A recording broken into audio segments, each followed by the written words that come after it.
Thank you, everyone. I was one of the 4 social science Sloan postdocs up to last year. Now I'm a professor at the University of Denver. We've talked a lot about technological innovations, so I thought we'll talk a little bit about institutional innovations.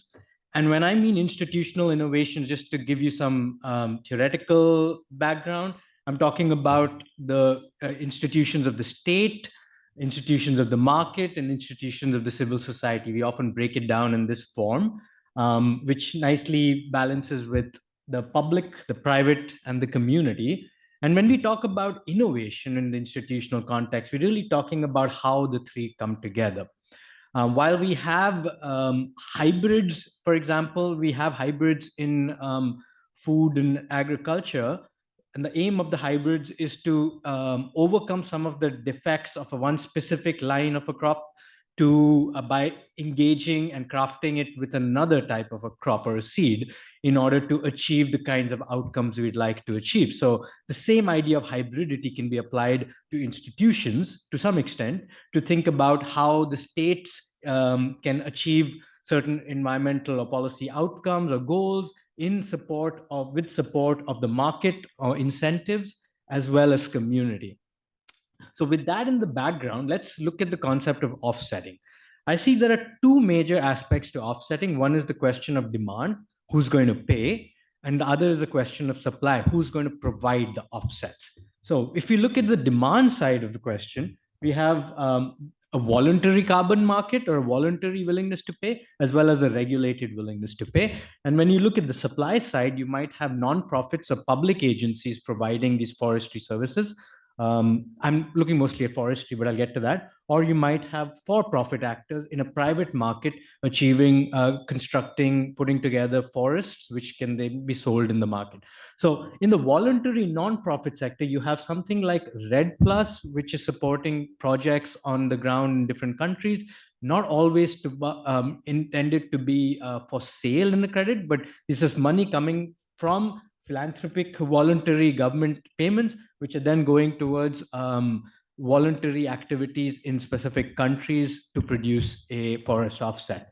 You also have a lot of small scale philanthropic projects, and I know a lot of these in India, and they're doing quite well. You could also have a voluntary demand that supplies that is fulfilled by for-profit credits. So you have a voluntary carbon market, which is largely operating on this model, where you have companies and governments willing to pay into this voluntary market, or you and I, when we take a flight, we pay into this voluntary market, but the actual demand is fulfilled by private entities which are looking to make a profit. But you also have a regulated demand market, which is, I would argue, not studied enough.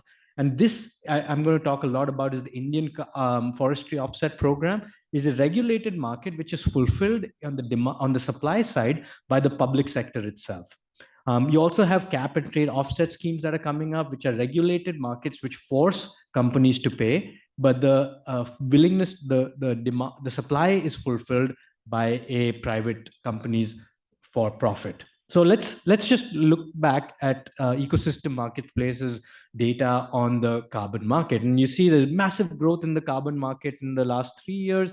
We're at about 2.3 billion total cumulative money that's being traded through the voluntary carbon market. A lot of that money, this is a kind of a complex slide, but this is from their reporting. And forestry and land use is about a third of this total voluntary carbon market. So most of the money is in towards forestry. Let me compare that to India's own just domestic carbon forest offsetting program. So 2.3 billion in the global voluntary program. India's compensatory afforestation management program, or CAMPA, has 6.6 billion total. That's about 3 times the amount. So in terms of institutional innovations, what I'm trying to argue here is that there is no escaping the regulated market. If we need to produce funds at scale, we will have to get the power of the state to coerce companies to put the money out. Now let's look at what happens with this money. This is the organization of the compensatory forestation program. There's the national authority, there are state authorities, there are local authorities, the parliament and the comptroller accountant general is there to be holding companies accountable, as well as state legislations. The main implementation is done by the Indian Forest Service, which is a long historical institution, used to be called the Imperial Forest Service. So it has a bit of a colonial heritage, which comes up and becomes important. You also have non-government experts in various committees. You have reporting, annual reporting. You have a interesting website where all the compensatory forestation offset projects are documented and available. The websites don't work great, but there is an effort towards that. There are three main questions that come up. Where do you cite the projects? How and what and who is going to do the planting? And how do you monitor these projects? So if you take the first question, it becomes very, very tricky because in a country with over 1 billion people, there isn't just land lying around to be planted. So what happens is that you have communities coming up and pushing back against these projects. So now you have an important question, which I don't think we clearly have an answer to, is how to engage the communities in these projects. This is money coming to the public sector and is spent. Should you just give the money to the communities, or should you work with the communities? I think it's a tough question to ask, but what I do think is important is that we not only want to share the money with the communities, or what we might call co-benefits, but that we need to give the right to communities to consent to the siting of the project. So we can, if we disagree, communities can say that we do not want our land to be put into a forest plantations. That is a very critical element, as they can then have a decision calculation for themselves. Various other environmental laws come into play here, including something like the Forest Rights Act. You also have resistance on the right. On your right, you'll see this. This is what they call the Indigenous Congress they were having in southern India, where they were bringing together tribal communities to put forward a set of proposals where they're saying that, please don't cite these carbon forest offsetting projects. And so there is a strong community pushback to these projects. Next is a question of how, what to plant. And when you're running through the public sector, you need to set up advanced projects, you need planting, and then you need maintenance. All of this doesn't mean that we say that here's the money, set up a forest. It takes 4 to 5 years to get the seedlings ready, to get the advanced work done before you can plant. And what has happened in the program is that initially there was no specification of what trees to plant, but now there is a focus on indigenous varieties of trees. And so there is an effort to construct the nurseries where all these trees are going to be, seeds are going to be planted. And to do this again at scale, we need a lot of such nurseries we need to focus on. Just some pictures of what the plantation. So just on the right,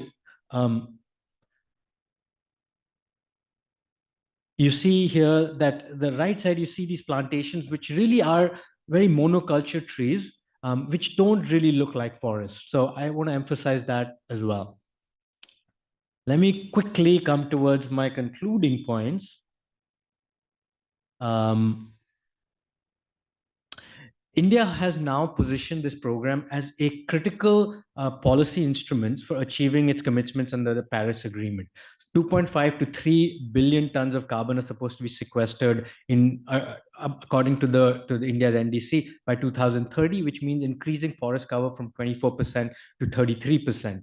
I don't really see that realistically happening, but there are some interesting developments there, and India is pitching this massive amount of money that it has in this program as a way to achieve its Paris Agreement goal. And based on that, it's taken what it's calling a moral high ground that other countries are not doing enough. So there's an interesting political economic challenge. So the question is, who will drive from an institutional innovation perspective? Who will drive the demand for offset? And I think Peter said this right in the beginning, that we cannot just rely on voluntary markets. We need to start thinking about what a regulated offset market looks like. And I don't think we have enough research institutionally, politically to think about that. Then we have a question of public who will provide the offsets. And I think instead of a credit-based approach, we can think about a public sector approach. So we don't rely on credits, but we give the money to the government and rely on forests. And then lastly is a question of how do you hold these accountable through various kinds of technologies and third-party actors. Thank you.